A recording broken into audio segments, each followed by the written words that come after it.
I've lived here my entire life, so I wanted a way to connect with my community a little bit better. And when I saw this opportunity, I thought, what a great way to get out and see some new people and help along the way. Make time to do these small little things. One small step created such a big thing. So it was an hour and a half out of my week, but the impact was huge.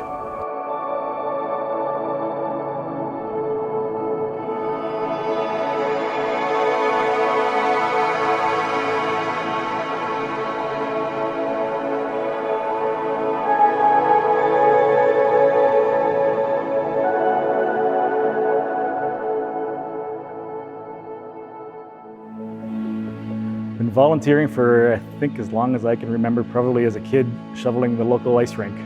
During the pandemic, I had a lot of free time, and I'd volunteered in the past, but because it was during a lot of sports activities and all of it was canceled or on hold, I was looking for something to do. And I've lived here my entire life, so I wanted a way to connect with my community a little bit better. And when I saw this opportunity, I thought, what a great way to get out and see some new people and help along the way. The We Are All in This Together initiative was started by some people in our neighborhood, Jennifer and Travis Restoul, and they saw a need during COVID. The restaurants were struggling to keep their doors open. They started a small initiative of just taking some orders from their neighbors, and it just expanded to grow more neighborhoods, more restaurants, and more people, and it was just amazing. Well, it started in April 2020 when the pandemic first hit, and we have a close friend that owns a restaurant, and we went in to see him and we picked up his Tuesday special just to help out, and he was in need. It hit him hard, COVID, with everything shutting down, and he was the sweetest soul. So we said the next week that we would go and order lunch again, but I said, why don't we see if family and friends want something, we can porch deliver. So the next week, Travis said, let's throw it on Facebook, on our Eastbridge Facebook group, and maybe we can deliver more than that. And we did that, and 150 orders later, we knew we were onto something, and we needed to help these restaurants that couldn't help themselves at this point. I messaged Travis if he needed any help in any which way, and I'm a realtor, so I have a bit of flexible hours and could work that in. So they absolutely said, we're happy to have any help, and would you be interested in driving on Tuesdays to help deliver? And I said, I'll put it in my schedule and be there. Working with the restaurants, it was really different every week, because sometimes we picked up at their restaurant or sometimes we picked up at Travis and Jennifer's house. But during the COVID time, we had to space out our pickups, and the restaurant owners or staff were so happy to see us, and whether they were behind or ahead of schedule, they just kept everything rolling and just really were appreciative that we were volunteering our time to help their business. There's a number of restaurateurs that reached out to us and just showed their appreciation, but one in particular said because of what we were doing, they were able to keep their staff employed just because of that. So it was really impactful.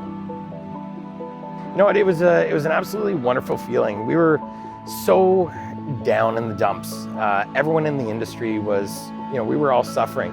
And then all of a sudden, these two volunteers come forward and they have this great initiative, and they have volunteers behind them. They have members of different neighborhoods and communities who want to support different businesses. And that was just a big boost to everyone, not only at Morty's here, but I know with all the different restaurants, it really put a little, hop, skip, and a jump in our day. So it was absolutely wonderful.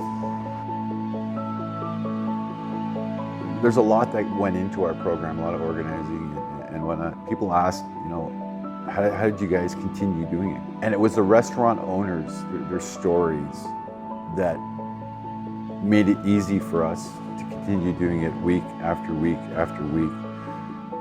This goes so beyond a financial impact when you're referring to a local business owner, because the stories that they shared with us every week, it was not so much about the financial impact, but it was how it's impacting their family and how it's impacting their workplace family.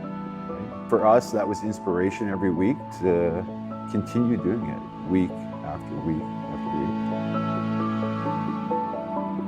It gave everybody hope. Hope for the future, hope to get back to reality, hope that our favorite restaurants were still open. It gave, me hope that we were doing something good. I think that's the same with Darrin.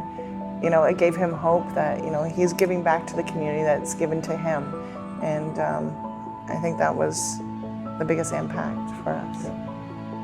Getting to see the people that we were delivering the lunches to, because of the time we were really not out and about or seeing anybody, so even though we kept our distance, it was so nice to actually see smiling faces because they were not directly close to us, but they were happy, they were smiling, and it really made, I think, their day, but also my own. One in particular, they were going through some cancer treatment, and a really tough time for them as well because of situations, but they look forward to this every Tuesday because that was their one true hot meal they got every week, but they didn't have to worry about preparing or anything, so it brought a smile to her face every week. Unexpectedly, we had some recognition from multiple different levels of the government, from the Prime Minister to our MP to our local mayor.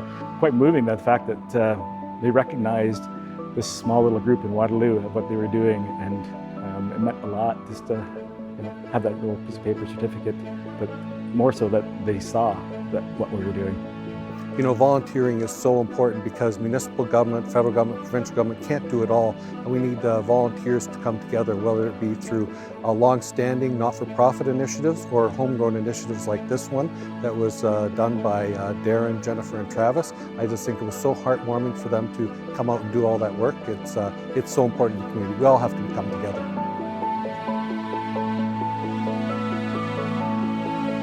I think the person who inspired me the most to give back would have been my father, because he used to look after the rink, the public rink at the pond, and would be out there in the middle of the wintertime flooding it and shoveling the rink so we could have a great place to skate and play hockey. And I think that's when I probably started originally realizing how much that helps, a little bit helps so many people. People helped me when I was younger, and I just want to be able to do the same thing and help them as well in any way I can. I don't think people realize how much the realtors do for the communities. Aside from helping to buy houses, we're the hockey coaches, we're the baseball coaches, we're the people out there doing the food bank, food drives, helping our communities in many different ways. Make time to do these small little things. One small step created such a big thing. So it was an hour and a half out of my week, but the impact was huge.